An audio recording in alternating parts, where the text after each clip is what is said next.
All right, Tuesday night, Raj is in the house. Welcome to the Kreuger Show. Hope everybody's having a great day.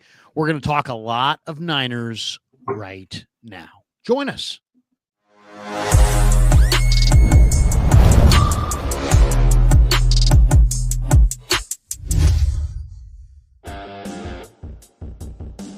All right, Tuesday night, welcome to the Kreuger Show, brought to you by Pig and a Pickle, the best barbecue in all of Northern California.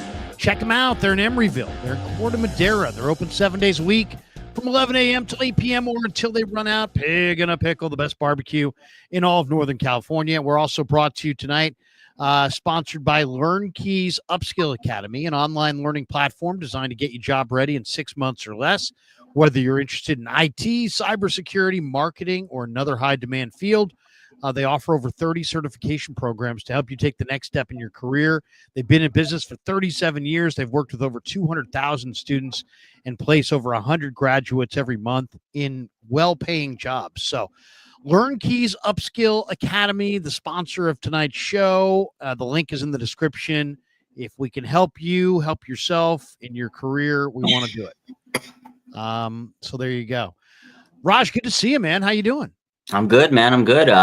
Feeling well. It's week 2 of free agency. Last week was crazy, but I'm doing good. Let's just jump right in. Kyle Juszczyk, this is off the Coach Yak Twitter. He says Kyle Juszczyk discussed re-signing with the Niners. He said the team came to him and said they were having financial restrictions. Let's hear from Juszczyk here and hear what he had to say. This should be kind of interesting. This is courtesy of Sirius XM, Kyle Juszczyk. The last couple of days, it's funny. You said it was a short stint that I was a free agent, but for me, I mean, it felt again like a lifetime. I had discussions with them throughout the offseason that maybe it was a possibility that I was going to have to take a pay cut or we're going to have to rework some things in my contract, but it was never anything definite. It was just something that they put on my radar and something that, I needed to be prepared for. And just as things went on, I just the optimist in me started telling myself that, man, I don't think we're going to have to do this. It's getting close to the actual free agency period. Haven't heard too much. Things are kind of looking good. But then, they finally, a couple of days before that, were like, yeah, this is a real thing. The financial restrictions we're under are a real thing. And, they kind of put it in my court of whether, I wanted to be released or if we wanted to continue to try and negotiate a pay cut. But I think, like anybody, it's good to see what your market is. And so they gave me the opportunity to do that. And so me and my agent, went to work and, we had some interested teams and, we explored those possibilities because I feel like that's just fair to me and my family. You got to explore those possibilities, even if it's something that deep down maybe you don't want to do. We looked into it, and I think just to put it in the simplest terms, at the end of the day, it was too much to leave home. I wanted to be a Niner, and we were able to get to a number that I was comfortable with, and then we were able to make the deal, and I couldn't be happier, and I'm trying not to look back at all. Like, I'm just happy to be there and know I'm locked in for 2 more years. The last couple. What do you think, Raj? Is it a good move that they cut him? Is it a good move that they re-signed him? Would you rather, should they have moved on? Or, is Juszczyk's value too great and you're glad he's back? How do you feel about this whole saga? Yeah, that's a good question because I think the fan base is split on this one. Like a lot of people wanted him gone. A lot of people said he's done. He's not really worth his weight. Not worth the money. They pay him a lot for a fullback. Not a lot of teams use a fullback. And I'm guessing he looked at the market. Like he says, he looked at the market and he probably wasn't getting what he thought he was getting because let's be honest, not a lot of teams use a fullback. He probably got a decent offer somewhere, but ultimately the 49ers gave him 2 years with Pro Bowl incentives. If you look at the NFC, he's going to make the Pro Bowl regardless because he's probably the only Pro Bowl getting voted in, right? Like Niner fans are going to vote him in. So that's $250,000 easy every year. That's $500K easy money. So I think that's part of it. But ultimately, I like him coming back because the 49ers lost so many veterans. Like they lost a lot of key. Like I know they lost players and everybody's upset, but to me, I don't think they lost anybody of significance other than Dre Greenlaw. We talked about this last week. Now, I do think, though, the players they lost were big veterans. You got Mooney Ward, you lost Hufanga, you lost Debo, you lost Greenlaw. Like, at the end of the day, you needed to have at least another veteran in the locker room because they're getting younger. They are telling us they're building this team through the draft. They're doing what the Rams did, right? 2023. Gut this team, go through the draft, make your team younger. But you need a few veterans. And I also think that George Kittle was spiraling out. Him and his family, his wife and Kristen, they were very sad after this happened. I mean, they're best friends. They've been on the team from day one, right? Niners, John Lynch and Kyle Shanahan took over 2017. First draft class, George Kittle. First free agency class, Kyle Juszczyk. So I think for the mental aspect for George Kittle, like he needed a guy out there that could help him in this locker room. I think Kyle Juszczyk was that guy. And CMC too. Like it's a trio, the three amigos, right? They all posted when he signed. So I think ultimately for the fan base, because they were sad they're losing the players, you get at least one fan favorite back. For the locker room, it's good. Now, in terms of his, abilities on the field, he's not the most elite player, but he is a glue guy. He's a glue guy. And you need to have at least one good glue guy, on the team. So I liked it. I don't think it was bad. A lot of people out there hated this month, Larry. What do you think? Well, it's just what happened was, Grant's the biggest name in the space. He's got the biggest following, and he did this whole video about you didn't go with, Mason, but you did go with Juice. And then how many people parroted that in the next 48 hours? Oh, my biggest issue is they got rid of Mason and they kept Juice. They're totally different people, totally different players. They do different things, and it's not replacing them it's a different process. It's hard to find a fullback because there just aren't a lot of fullbacks. And I have no problem paying Juszczyk for one more year. It's not that I think that he's really lost it, but to me, it's a loud statement that you're going to have to change out your center because, you're not running the ball on the goal line at all at the end of the year, and you have a Pro Bowl fullback. So and by re-signing him, you're telling us that he's not the issue. Okay, well, if he's not the issue, then the center is the issue, or Banks or Pooney, and Banks is moving on. So, really, it comes down to Brendel. It's like you got to run the ball. You have to be able to run the ball, and they really couldn't at the end of the year. So, is it Juszczyk or not? And they're saying, hey, it's not Juszczyk, so it's got to be Brendel. So to me, this is more solidifies Brendel's departure than anything, but maybe not because they seem to like Brendel. I will say this: it's going to be an interesting time for the 49ers. And I have no problem. It'll be hard to replace Juszczyk. So now you got Juszczyk coming back. There's another need that's off the list. But you lose Mason, and I don't think that's a terrible loss either because I think you can get backs in the draft. But now you need to get a back. Before it was like, well, you need O-line, D-line, linebacker, free safety. You're starting to pile up your needs, and it's going to be very challenging. In fact, I was thinking maybe tonight we might do a quick mock draft just without trading and just seeing how many of their needs can we actually fill. They filled one when they signed DeMarcus Robinson. So they added a veteran receiver. So now they don't need two receivers. They probably just need one. Yeah. They added the blocking tight end. So instead of needing maybe two tight ends, they probably need one. They added Mac Jones. So instead of needing a rookie quarterback, they now have Purdy, Mac Jones, and Tanner Mordecai. So they probably could get through this draft without drafting a quarterback. Yeah. And they did add Richie Grant and Jason Pinnock, Trey Brown, and Trey Tomlinson in the secondary, as well as Saron Neal.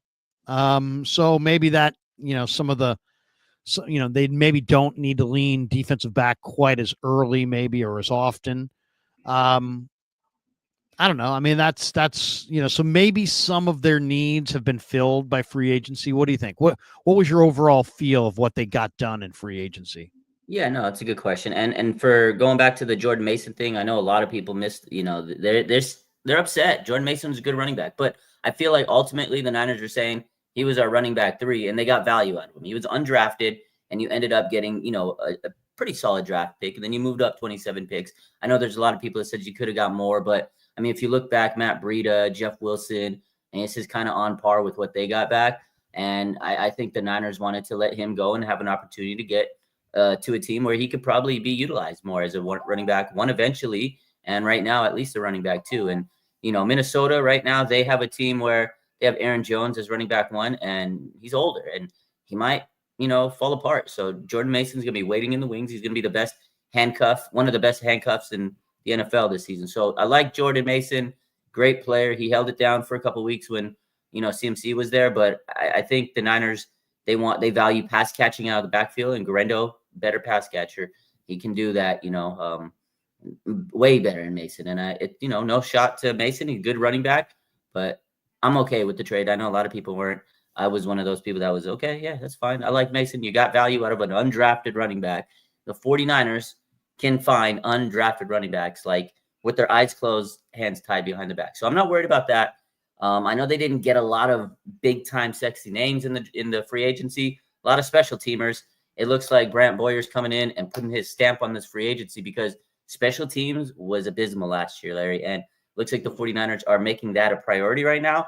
So when it comes to the draft, they can worry about D-line, O-line, which I'm a little worried, not going to lie. Right now, the depth is bad. We can go through the list and look at the players who's on the D-line and the O-line, and you're like, ooh, this is bad. Like you said, Jake Brendel, it's not really intriguing, but we got to trust them. And at this point, it's going to be hard because they got a lot of talent that they need to replace, O-line, D-line, safety, et cetera, et cetera. And their track record sometimes drafting has not always been the best. I looked through all their draft picks these last couple of days, and I was like, oh, man. But last year's draft, if they can hit it like that, then we're in good shape. And I think, again, the Niners right now, they're doing what the Rams did 2 years ago, what the Bills did last year. They got rid of all their big, expensive contracts. They're trying to cut costs and just build a young team through the draft. And if they hit, they're golden. If they don't, then we're in trouble. But I don't mind what they did this offseason. Again, special teams was future last year, and I really like, some of those guys they brought in because, hey, let's fix the special teams. We were so mad at special teams last year. They cost many games, and looks like they said, hey, we're going to try to make that a better part of our team moving forward, and we're going to let the rest of this season be or this offseason be dictated by the draft. So not too upset. And, special teams players, Larry, they're not marquee players. So, yeah, we're not going to know these guys. That's why when you get a Jason Pinnock or, most of the guys they sign are who? Because they're special teamers. Nobody knows who a special teamer is most of the time. Are they playing for 2026? No, they're playing for next year too because they still have a good core. You still got Bosa, Warner, Lenore, Mustafa, Green, Pooney, Trent Williams, CMC, Jennings. Like they still have a lot of good talent. They just had to trim the fat. Here's what Burford said about it. He was asked about this on the Psychotic and Iconic Sports podcast. He said he was asking about the team's mindset. Where does he see the 49ers heading into the season? He says, I know we ain't going to be where we just was. I can tell you that. I'm going to say Kyle and John are going to do everything in their power to make sure we're not in this predicament ever again. But I'll say the biggest thing right now for us is just going to be the chemistry, just making sure that everybody can feed on each other and everybody can mold to make sure that everybody's getting into certain spots, making sure we know how to play off of each other. I would say that, you know what I'm saying? That's a very, very, very important thing that people miss when it comes to playing football. So, I mean, he starts off by saying, we ain't going to be where we just was, which that's like his way of saying what? We're not going to the Super Bowl. No, so maybe we ain't going to be where we just was is we're not going to be like last year. We're not going to be we're not going to be a 6-win team. Because where they just were. Okay. That's to justify last season what they're doing this offseason because whatever they've been doing, Larry, they won 6 games. So yeah, these guys they hit the Brooks, they didn't really help us last year because we won 6 games. Jalen Moore got a big contract, good for him. Aaron Banks, good for him. $77 million, good for that guy. Unbelievable. Another thing I want to show you here. This was also from Coach Yak.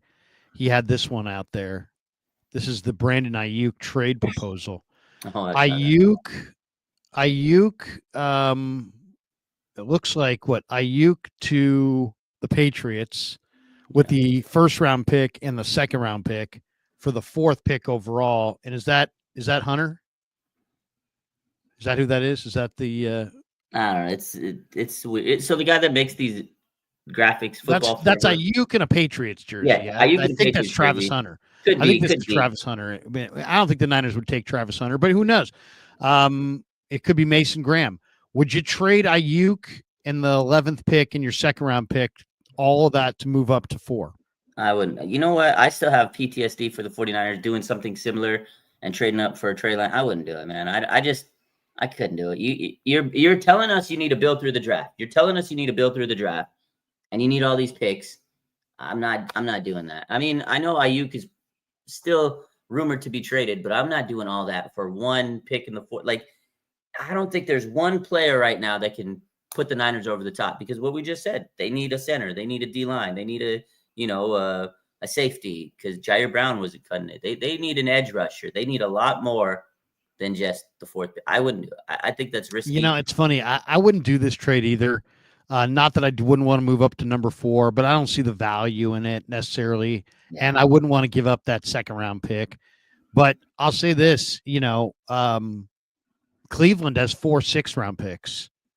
And if Cleveland would take, reading the Kawakami piece on the Aiyuk thing, he's like, Aiyuk could be traded at any moment, any day.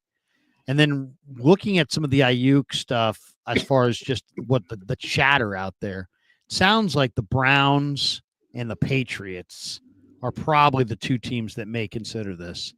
The Browns have 4 6-round picks. Would you take that? Would you take 4 6-round picks for Brandon Aiyuk? Because I wouldn't want to, but I'll say this. Since what the Niners really seek in this trade is the $110 million financial commitment relief.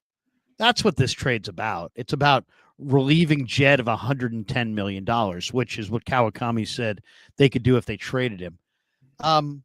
That right there has tremendous value to the 49ers. If they really are hitting the reset,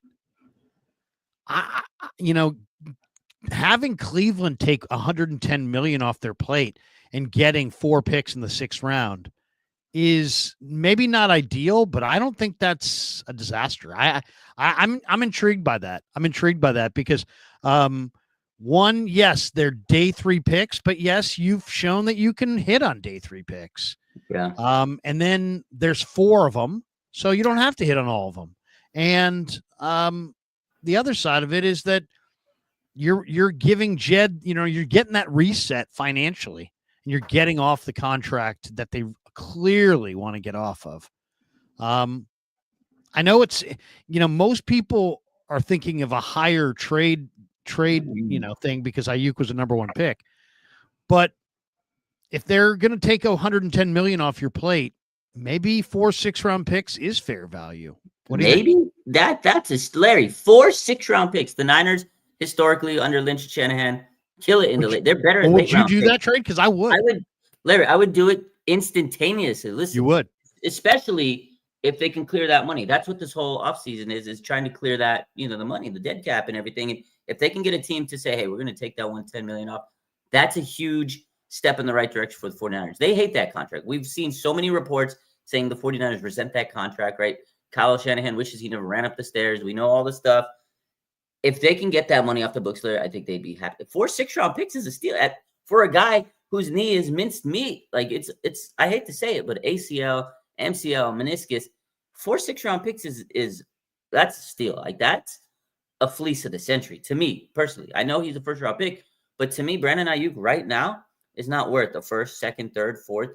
He's not worth that much. If you get 4 6-round picks, Larry, that's a steal. And last year the 49ers wanted to trade him to Cleveland or New England. So the rumors stick. They make sense. Both of those teams still need a receiver a year later. Now, last year, Aiyuk shut it down. He didn't want to go with those teams. Steelers were in play. They don't need a receiver anymore, right? Because they got DK Metcalf. So it makes sense. I know the Niners are going to keep pushing towards this. There's going to be a lot more rumors coming out. There's been rumors this week, like we just said. But I think that if they do trade him, it's got to be within the next 2-3 weeks before the draft because they need to get those picks. Before April 1st. Also before that bonus money. Correct. $22 million bonus. So it'll be harder if they move past that bonus day and they don't trade them. So we're going to probably see a lot more rumors picking up in the next few weeks. So we'll see. And real quick, shout out to Chris Teal. He says it's his birthday, Larry. Happy birthday, Chris. Happy birthday, Chris. Chris, where's that? Is he in the chat here? Yeah, he's in there somewhere. He said it's my birthday. Yeah, good for him. If I can find, there it is. Where there's Chris. I don't know if I see his birthday announcement here. But he says, thank you, Raj. Chris Teal. Happy birthday, Chris. People always, you got to make a big deal with somebody's birthday. It is. John Lynch, Raj, was one of 8 49ers who went up to Eugene, Oregon today, probably on a rainy day in mid-March, because it was Oregon's pro day.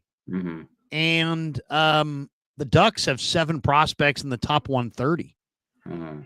Derek Harmon, Josh Connerly, Jordan Birch, Tez Johnson, Terrence Ferguson, Jamare Caldwell, and Jeffrey Bossa.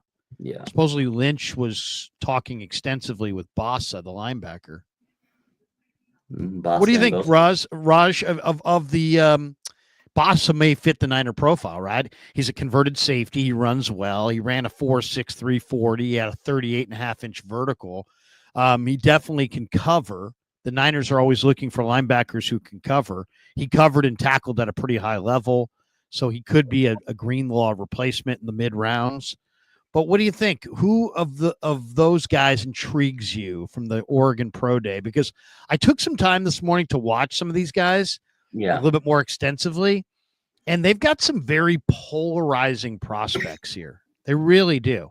I mean, a lot of people love Derek Harmon, but you know what? I don't like Derek Harmon against the run at all. His numbers are not good against the run. Okay. So I mean, like the more deep dives I did on their guys, the more I thought, give an example. So Derek Harmon led the FBS in pressures this year with 55 among all defensive tackles, but he had a 29.8 tackle grade by PFF, bottom 12 among all defensive tackles in college football this year. He needs to get stronger. He's a good pass rusher, but he's not strong against the run. Think Hargrave. So that's a concern. Connerly is a real talent for sure. He shut out Abdul Carter held him to 0 pressures head to head, which is pretty amazing. Yeah. He only allowed 9 pressures all season. He allowed only 2 sacks in the last 2 seasons. Connerly's interesting. He's super athletic, had the best 10-yard split of anybody. Then there's Jordan Birch, who, is kind of a guy who was a highly rated prospect that hadn't done a whole lot until this year. And then he busted out this year with 8.5 sacks. The guy that's intriguing to me is Tez Johnson, ran 4.51 at the combine. Raj, he did not run today. He's standing on the 4.51. When they asked him about it, he's like, hey, man, I'm not a track star. I'm a football player. Go look at my film. He did have 11 catches for 181 yards and a touchdown against Penn State. The guy had 169 catches and 20 touchdowns in 2 seasons at Oregon. Yeah. So, but he's also 150 pounds and he ran 4.51, which is relatively slow. Yeah. So I don't know. What do you think? Terrence Ferguson, the tight end, Caldwell, the defensive tackle, Bossa, Tez, Birch, Connerly, Harmon.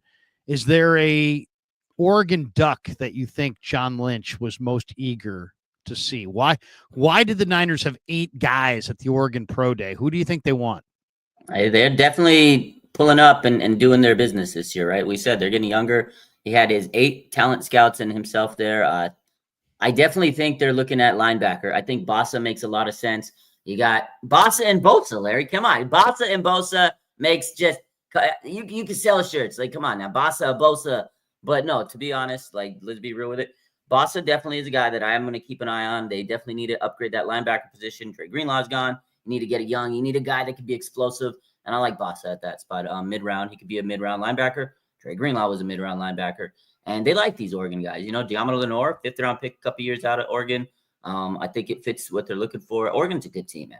No matter what you say. I know SEC's got the top talent, but Oregon has been a really good team for a very long time. I do like Connerly. If they're going to go O-line, oh, man, I'd love to have Connerly. He's really good. I think he's a good prospect. Definitely a guy that was on my board here. And then in terms of offensive skill players, I like Ted's. He's a little undersized, but I think Ted's would be fun. on this offense. They like those slot guys, those quick guys, and Ted's kind of. I feel like he'd be in the mold of what they're looking for, but he's a little undersized. So I like Savion Williams a little bit more than I like Tez Johnson, but he could be a guy they're looking at. And then in terms of defensive back, they got a lot out there. They got Tysheen Johnson. I like him too. I think that's a guy they could kind of maybe look into. But I honestly, if they're going to pick one guy out of this list, I really do think it's Bassa. But we'll see. And then, like I said, Connor Lee, that guy's great. If they're going to go O-line and it's out of Oregon, that's their guy. We got this super here from Franco. He says, I got a fever. The only prescription is more mocks. Well, Franco, you ask and you shall receive. We're going to go mock here, and we're going to let Raj. We'll let Raj handle day 1 and day 2, and we'll see how many of the Niner needs we can actually fill in this draft without trading back and without doing anything crazy. So let's do that. Let's do it. Are you up for that, Raj?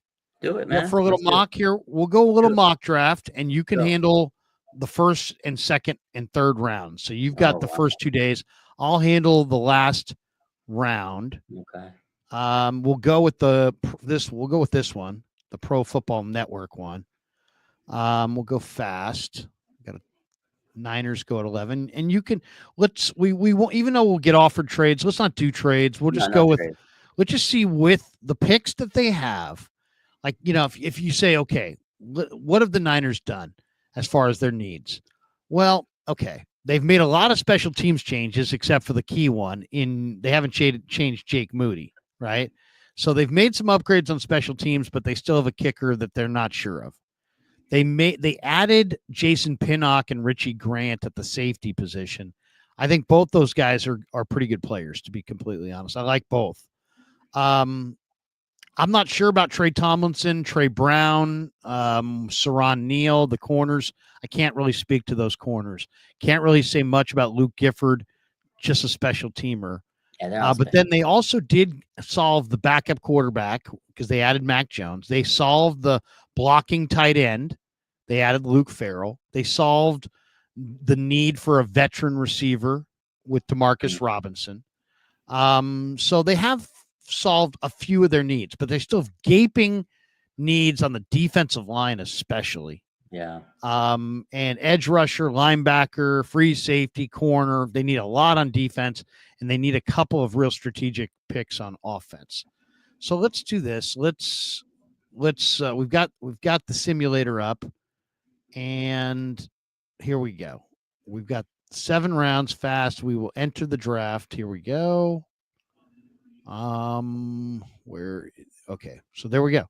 We're not going to do trades, so we'll hide this. And you're up first at 11. And here are the picks right here. Can you see this on the side? Yeah. Okay, so I'll move down slowly here so you can see all of them.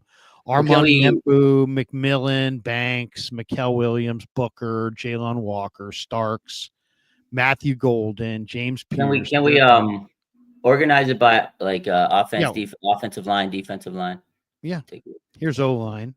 Here's offensive tackle. Yeah, that's what I want to look at. Here's offensive tackle. These are not the guards, but Membu, Banks, Josh Simmons, Ursi, Cam Williams, Connerly, Savanea, Mbao, Emory Jones, Holland Pierce, Belton. I think I know what tackle I'd want, but let me go look at the edge rush. Let me see the D-line real quick. D-line, and that's the tackles. Let me see guards. Tyler Booker's the top guard. Donovan Jackson, he's also pretty good.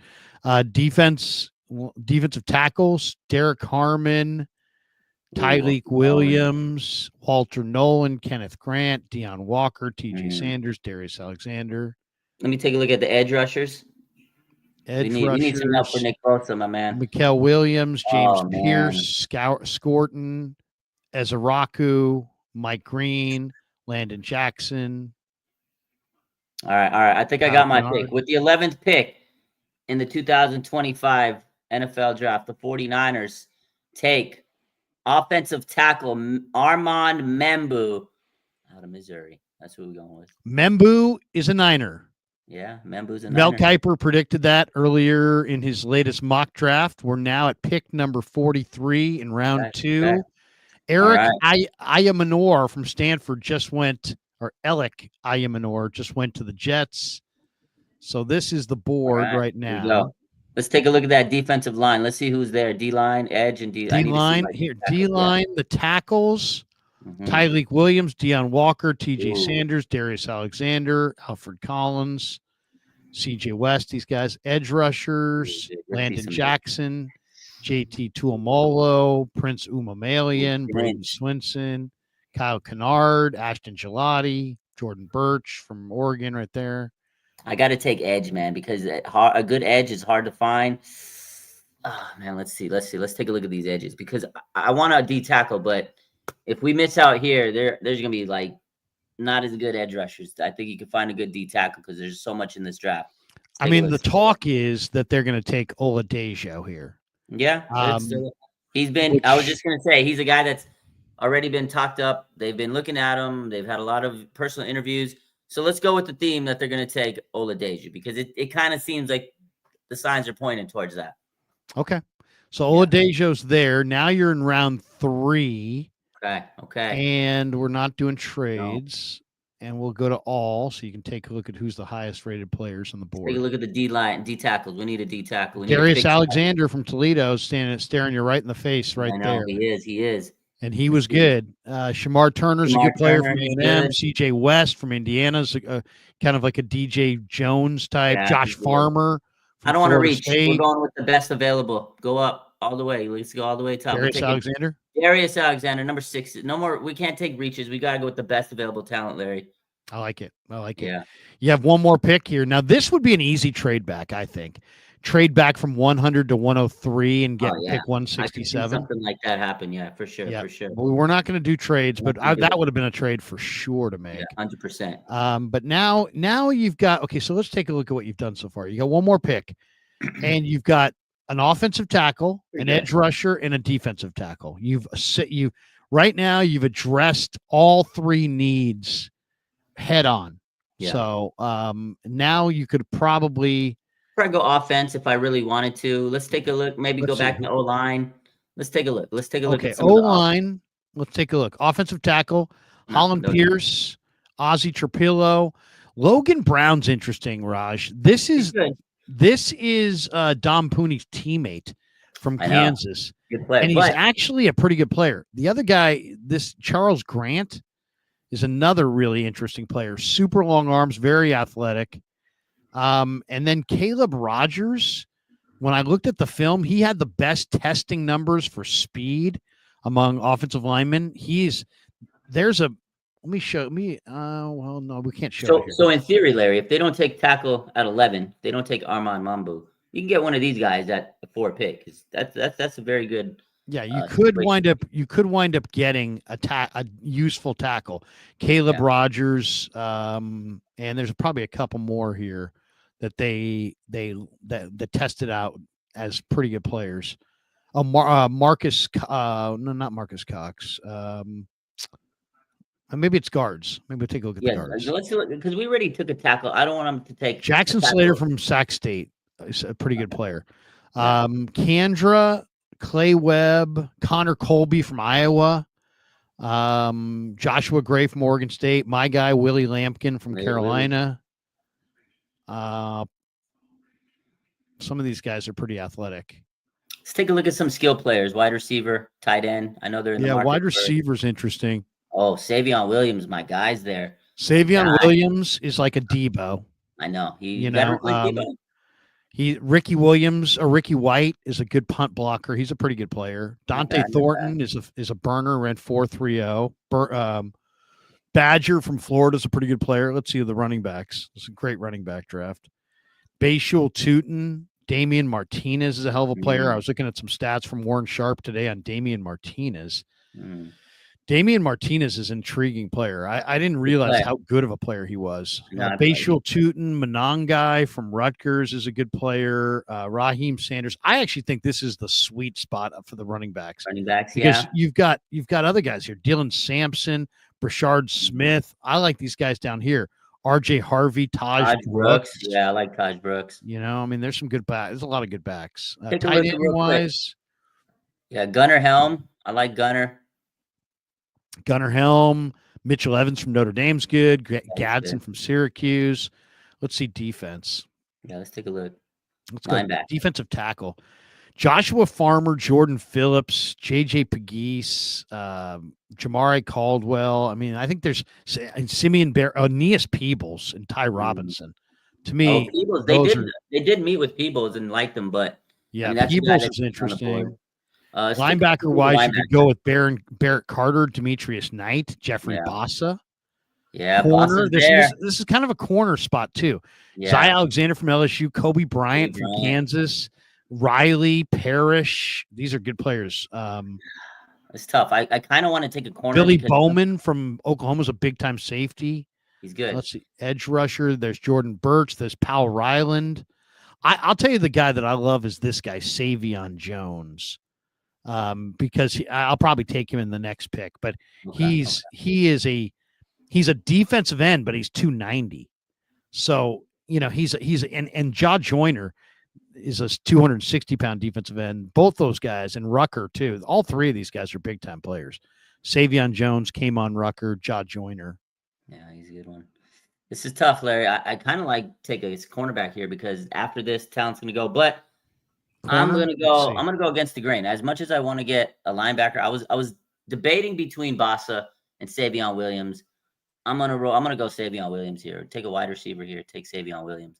There ain't no apologizing for that. This guy is just a beast. Big, just a 6'4" Debo. Let's do it. 6'4" Debo right there. Savion Williams. All right, so Membu Oladejo, Darius Alexander, Savon Williams, and now we're in the 4th round. So now I'm going to carry us home from here. Let's see what we got. So we filled offensive tackle, edge, defensive tackle, and wide receiver. Okay, so now let's take a look. Let's go all. Man, Barrett Carter is a hell of a player. There's no question about that. But I really believe that you gotta bolster the line. And so to me, this guy should not be available, but he is available. I'm going to take Joshua Farmer from Florida State.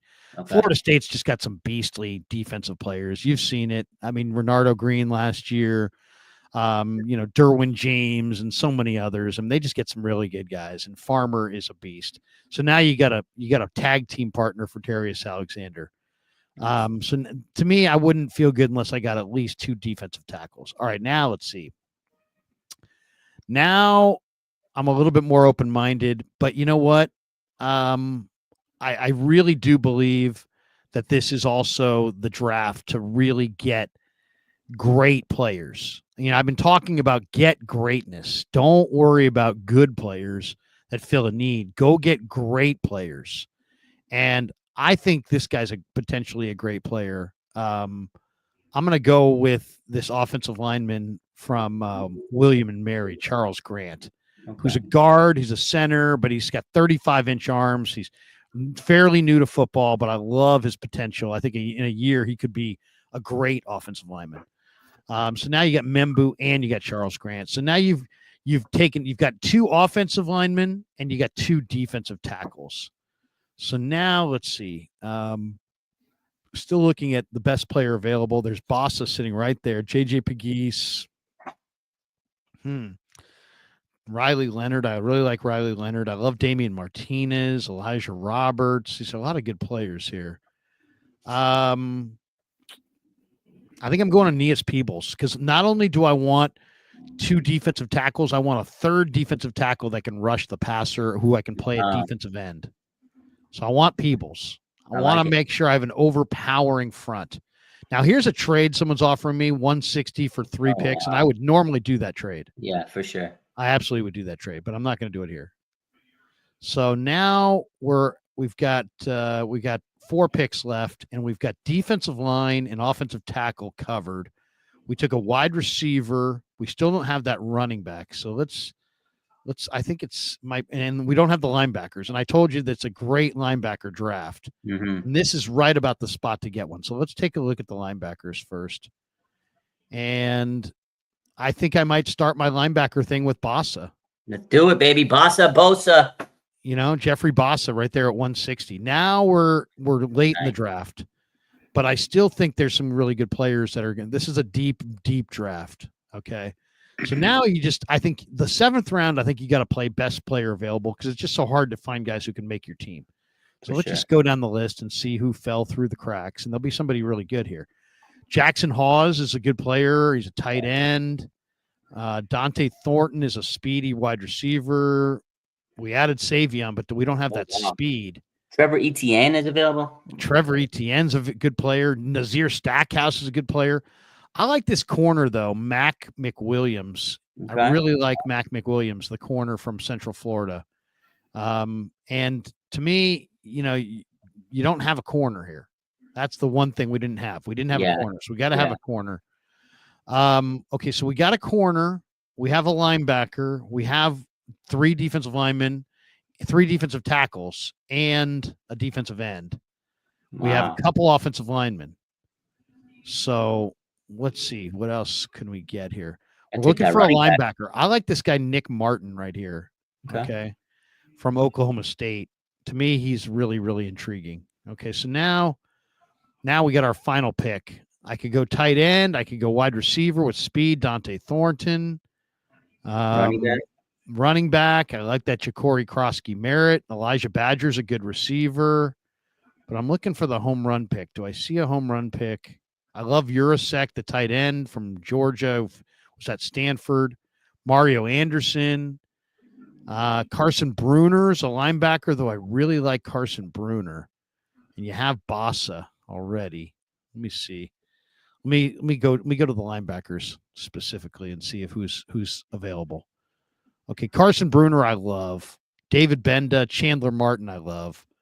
But I'm gonna take Eugene Asante. They met with him yesterday, I believe. Mm-hmm. Auburn linebacker. To me, this is a great player. I mean, this guy is a great player. He tested like an amazing athlete, and he produced like an amazing athlete. So there you go. There's our mock. We got offensive tackle. I mean, I'll say this. I think 49er fans would be really thrilled with this draft. Now, you didn't get a running back. Yeah, that's the only thing. And to me, Taj Brooks would be a phenomenal running back. So I would definitely, in a real world, like in this thing, so like what didn't you come away with? You don't have a running back. You don't have a tight end. You don't have a free safety. And but other than that, running back, tight end, and free safety. Yeah, I mean, the running back definitely would have been something we could have got, but there's probably a lot of running backs left undrafted, and that's why I said 49ers could probably get a good running back undrafted. That's what Jordan Mason was. So I think that kind of hammers down the point of Kyle Shanahan saying, look, we don't need Mason because we can find another guy in the draft. Tight end would have probably been nice. I could see them drafting one. And then, safety, I think maybe over one of the linemen that we drafted. Probably take a safety there. Maybe a cornerback a little earlier. But honestly, if 49ers did this draft, Larry, they'd be cooking. Look what they would have. They would have added 3 defensive linemen or 3 defensive tackles in Darius Alexander, Aeneas Peebles, and Joshua Farmer. Wow. And then an edge rusher in Oladejo and 3 really fast, undersized, but super instinctive linebackers. Jeffrey Bossa, Nick Martin, Eugene Asante. That's fun. A good, solid cover corner. And, 2 premier long-armed offensive linemen who can step in and play and maybe play at a high level. Membu and Grant could be fixtures on your line for the next decade. So I like it. I think we hit a lot of those needs. I think also, though, what we've learned here is that in this mock, the Niners have 11 picks. Yeah. And we solved a lot of their needs, but we also left them like 2 or 3 guys short. So if in an ideal world, I think you could move from 11 down a few spots and see if you could add a couple of picks along the way, maybe move down one other time, or maybe you do make the Aiyuk trade. If we go back and let's see if we can see the full results here. Yeah, we can. Let's go to the 6th round for a second. Let's look at the 6th round. The Browns have these 4 picks, right? Yeah. 179, 192, 200, 216. Let's just say, for the sake of this conversation, that those picks came to the Niners for Aiyuk. They got 4 6-round picks. A lot of people would be pissed, by the way, if that happened. Way. That's crazy if he were. Well, because Raj, they're 6-round picks. You know what I mean? So people view them as not worthy of much. I get it. And look what they potentially could have gotten with those 6-round picks. Okay. Yeah. Let's just say Raheem Sanders from South Carolina, really explosive running back. This Connor Colby, I told you, is one of the guards that really tested out highly, that they liked, the same test that they liked a year ago. Taj Brooks. So let's just say at 179, they took Taj Brooks. At 192, let's just say they took Mitchell Evans, the tight end. Yeah. At 200, let's just say, who's good on this list at 200? They took Jalen Conyers, the tight end from Texas Tech. Great. I think a couple tight ends. And at 216, let's see, who's in the 7th round. In 216, they took Willie Lampkin, my guy Willie Lampkin. There you go, Willie Lampkin. And they wound up in the 7th, with basically, for Aiyuk, they saved the money. They got Taj Brooks, Mitchell Evans, Jalen Conyers, and Willie Lampkin. I mean, that would be worth it. That would be worth it. You can't be mad at that because you get rid of the you get out of that contract. I agree. And you get potentially 4 players that can contribute. They may not be all-stars, but they're going to contribute. You need depth instead of one guy that's going to miss a big chunk of the season. I think it'd be smart business. Again, to me, that's a dub. That's a W in the chat type of trade, Larry. I need it. No doubt. I need it. No doubt. Final thought. Let me get this one from Mr. Box. Willie Lampkin kind of looks like Larry. That would explain everything. That's funny. Awesome. WK. Willie Lampkin is built like a tree stump. Willie. I gotta show you guys some Willie. Larry's the white Willie Lampkin. Wait, maybe if I wish I could put myself like side by side next to Willie Lampkin, so we could all see it. Let me type in Willie Lampkin. I can get it here. Here you go, Larry. What do you got? Hold on. Here we go. Can we get it?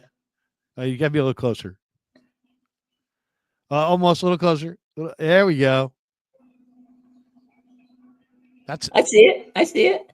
Wait, which one's me and which one's Willie? Who's who? I've never seen you both in the same room. Exactly. We've never been the same place at the same time. Exactly. Let me see if I can find me some Willie Lampkin. Just for the fans out there. Just for the fans. Yeah. There's applause. Here's one. Raj is gonna love this. That's good. Raj, check this out. You are gonna love this. This is why this is my draft crush dream pick. Willie freaking Lampkin. Look at this pick. Look at this one. Let's see. Here he is. You see him circled. There he is. You see him circled. Beast, yeah. See the Here we go. Roll the tape. Roll it, baby. Oh man, he's a monster. He's a monster. Pancake. Get him. Draft him. Pancake. International House of Pancake. Look at that. IHOP, baby. IHOP. Willie Lampkin. Wow. You got to love the wide base, though. And he's got really long arms. Dude, really he's strong. A monster. Look at that. If we draft him, it's over, baby. I'm getting jersey day one. Willie Lampkin. I'll get a jersey. Yeah, I will wear a Lampkin jersey if you get me Willie Lampkin. Is he 53 as an old lineman? I love this guy. 53. That's a dog. Who's the 53 in the Niners? D. Winters. Not anymore. He's got to give that number up. Not anymore. D. Winters, give it up, buddy. Give it up. Willie freaking Lampkin, everybody. Wow, what a dog. Good stuff. Good stuff. There is, that's the beauty. I love being able to flip onto YouTube and show a couple of those highlights. Not bad. let's see. So there's another one here that I got to show you that's really a pretty great too. Yeah, here we go. Look at this one. Look at this one. You're going to love this one, Raj. Another International House of Willie Lampkin. International House of Willie Lampkin. Here he is. Wait 1 second. Okay, so he's playing right guard right here. Yeah, I see it. Okay, but you're going to get the end zone copy too, I think. So he drives that guy. Oh. Pancake. Oh. Now we get the end zone. Beast, Watch the man. end zone. It's better from the end zone. Here he is, the right guard. It's a good vantage point. Grind him out. Willie freaking. Oh, man. Keep those legs churning. Keep the legs churning. Look at these. He's just churning those legs. Dude. He's beast. You sold me. Willie Lampkin. Let's go. Larry, can you be a draft scout for the 49ers? Let's do it. Willie Lampkin, everybody. Do it. They invite me in. Larry, your thoughts? John, I've got 2 words for you. Willie Lampkin. I know. He's a beast, man. John Muniz, draft a center, please. Also draft Bryant from KU. Kansas University. Kansas. I got to check him out. Yeah. All right, Raj. What do you got cooking the rest of the week, man? What do you got moving and grooving? I know you got lots of things. Yeah, same old. Always cooking up content. I don't know. I think the Niners aren't going to do too much more, so we'll see how it goes. But we'll be here as soon as there's any news. We'll be ready to roll. Last thing on your way out the door, our friend Kyle Posey on Niners Nation has a pretty interesting story out right now, and it's 3 veteran pass rushers remaining in free agency that the Niners could pursue. Have you seen this article yet? Here, his 3 options are Zadarius Smith, Charles Omenihu, or DeMarcus Walker. I haven't seen a lot of DeMarcus Walker. He's a bigger bodied guy. I think he played at Florida State. Yeah. Omenihu would not be bad, actually. Omenihu would not be bad. Yeah, he's a former Niner. I think he would fit. I mean, obviously he'd fit right in. Not horrible. Honestly, none of those guys move the needle for me. But if they're going to add a veteran, I'll be happy with it. I think the Niner fans are mad because we didn't get Azeez Ojulari, and the Eagles signed him for pennies on the dollar. Yeah, he fits the Eagles. He's going to take over Brandon Graham. They lost Sweat and Graham.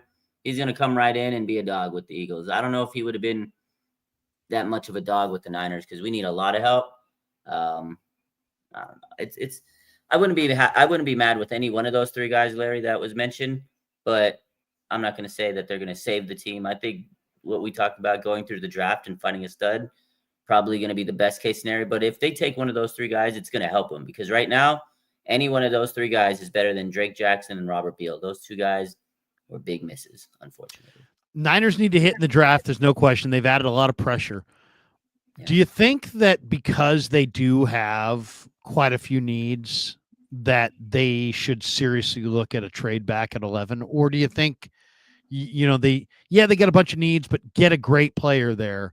Don't worry about trading back. Or would you like to see them trade back and get into the because to me, if you could start your draft at 15 or 18 and get, a Membu or a Walter Nolan or a Kenneth Grant or, Jedi Barron or just any great player involved in a trade back scenario, I think that might be the play. I think that might be the angle. I mean, obviously you want to get a great player first and foremost, but to me, trading back and getting a couple extra picks might be the way to go. It might be the way because they do have a lot of needs like we talked about tonight.